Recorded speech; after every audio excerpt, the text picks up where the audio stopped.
തിരുവനന്തപുരത്ത് ലഹരി മാഫിയയുടെ ആക്രമണത്തിൽ യുവാവിന് വെട്ടേറ്റു.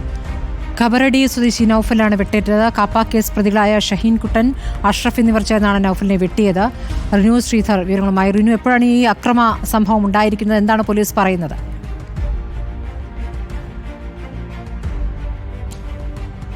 സ്മൃതി, തിരുവനന്തപുരം മംഗലപുരത്ത് ഇന്ന് വൈകുന്നേരത്തോടു കൂടിയാണ് ആക്രമണം ഉണ്ടായത്. കബറടി സ്വദേശിയായിട്ടുള്ള നൌഫലിനാണ് രണ്ടംഗ സംഘം, അതായത് ബൈക്കിലെത്തിയ രണ്ടംഗ സംഘത്തിന്റെ വെട്ടേറ്റത്. കബറടി ജംഗ്ഷനിൽ വെച്ച് ഈ അക്രമി സംഘം ഈ യുവാവിനെ വെട്ടിപ്പരിക്കേൽക്കുവാൻ ശ്രമിച്ചെങ്കിലും അദ്ദേഹം ഓടി ഒരു വീടിനുള്ളിലേക്ക് കയറുകയായിരുന്നു. തുടർന്ന് ഈ അക്രമി സംഘം ഈ നൌഫലിന്റെ പുറകെ വീടിനുള്ളിലേക്ക് കയറി ആ വീടിനുള്ളിൽ ഇട്ട് ക്രൂരമായി വെട്ടിപ്പരിക്കേൽപ്പിക്കുകയായിരുന്നു എന്നുള്ളതാണ്. എന്തായാലും അതീവ ഗുരുതരമായിട്ടാണ് പരിക്കേറ്റിരിക്കുന്നത് നൌഫലിനെ വെഞ്ഞാറമൂട് സ്വകാര്യ മെഡിക്കൽ കോളേജ് ആശുപത്രിയിൽ നിലവിൽ പ്രവേശിപ്പിച്ചിരിക്കുകയാണ്.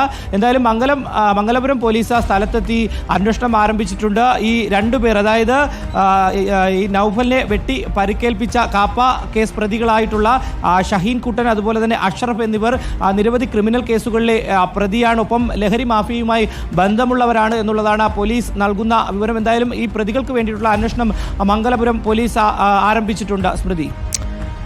ശരി, റിനു ശ്രീധറാണ് വിവരങ്ങൾ നൽകിയത്.